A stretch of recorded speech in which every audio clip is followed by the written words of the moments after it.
Guna meningkatkan literasi masyarakat dan menangkis berita hoaks, disinformasi, dan ujian kebencian yang beredar melalui informasi positif, Dirjen Informasi dan Komunikasi Politik, Hukum dan Keamanan, Direktorat Jenderal Informasi dan Komunikasi Publik, Kementerian Komunikasi dan Informatika RI, menggelar forum diskusi publik bertajuk Bengkel Digital Teras Negeriku, Reparasi Indonesia untuk Literasi Anak Negeri di Kota Solo, Jawa Tengah.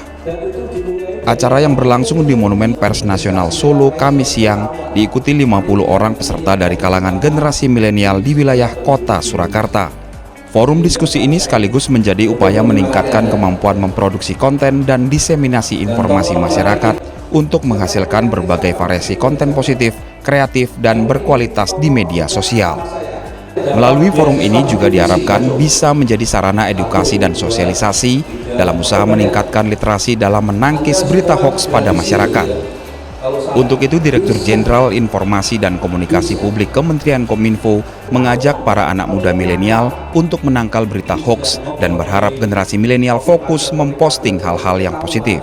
Jadi hari ini Kominfo mengadakan semacam pelatihan kepada mahasiswa dari berbagai perguruan tinggi di Solo untuk mengingatkan kembali kita punya satu amanat besar dalam pembukaan UUD 45, yaitu melindungi segenap tumpah darah, mencerdaskan kehidupan umum, dan seterusnya. Itu ada 4 itu ya. Dan anak-anak muda harus bisa mampu menjadi generasi milenial yang positif thinking, positif knowledge, aktivitas positif.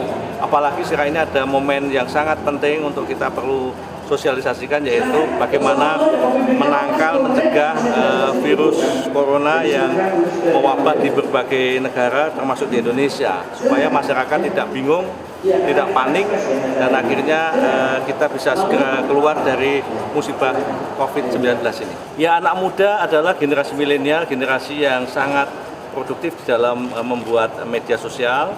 Nah, kita membutuhkan betul media sosial tidak hanya dipakai untuk hal-hal yang tidak bertujuan, tetapi media sosial itu kayak pisau ya, bisa dipakai untuk hal-hal yang positif juga.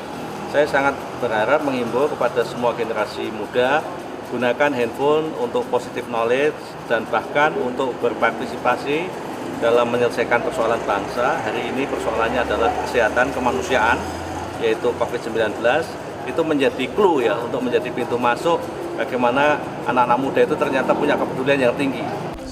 Setelah mengikuti diskusi ini, diharapkan para generasi milenial tidak lagi sembarangan dan asal dalam menyebarkan informasi, khususnya yang berpotensi menjadi sumber hoaks seperti penyebaran kebencian, isu sara, serta informasi yang melanggar hak asasi manusia. Dari Solo, Tim Liputan iNews melaporkan.